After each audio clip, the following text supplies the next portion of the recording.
Chères Londaises, chers Londais, chers amis, il y a parfois des années qui passent sans que l'on y prenne garde. Des années qui se déroulent au rythme d'une actualité quotidienne, certes intense, mais sans réelles aspérités. D'autres frappent d'emblée nos esprits.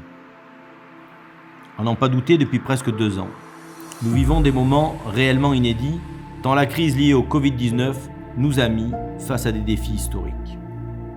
Le contexte sanitaire, économique et social que nous affrontons depuis ces 20 derniers mois a rendu notre mission particulièrement difficile, c'est un euphémisme. Notre rôle, qui consiste à protéger la population, n'a jamais été aussi prégnant. En répondant à l'urgence, en ouvrant un centre de vaccination, en aidant nos commerçants et entrepreneurs sinistrés. Si le contexte est grave, il ne doit pas pour autant nous faire renoncer à nos fondamentaux. Comme en témoignent nos budgets, il y a une volonté forte de poursuivre notre politique d'investissement, à la fois ambitieuse et réaliste, qui vient en soutien de notre économie locale et à l'amélioration de notre cadre de vie. Pour rappel, depuis 20 mois, plusieurs opérations d'investissement ont profité à notre ville. Sans être exhaustif, en voici les principaux.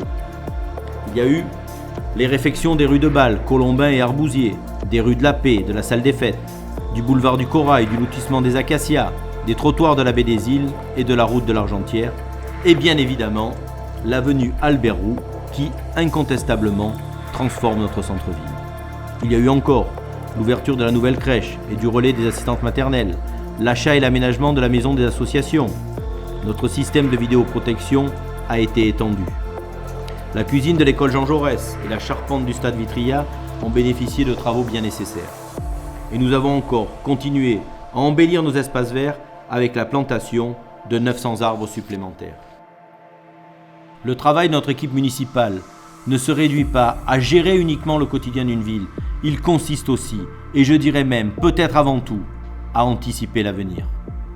Ainsi, en 2022, nous prévoyons la réfection de la voirie à la Desselle pour encore améliorer votre quotidien, des travaux de réhabilitation et de rénovation énergétique de l'hôtel de ville et de l'école Oswald pour notre personnel municipal et pour nos scolaires, de nouveaux locaux pour ceux qui veillent sur nous, la SNSM et le CCFF, des travaux d'accessibilité pour le théâtre des Bormettes, la réfection de l'aire de jeu pour nos enfants, au jardin des Oliviers et le renouvellement des jeux à la Brulade.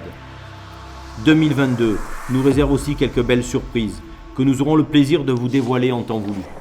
Chers amis, dans la fonction pour laquelle vous m'avez mandaté, aucune baisse de morale n'est possible. Ma motivation, vous le savez, reste intacte.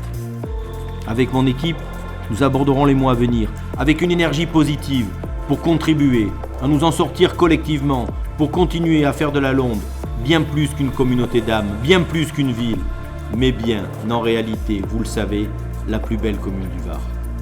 Oui, je n'ai aucune honte, ni aucune pudeur à le dire. J'aime la Londe, et oui, je m'émeus.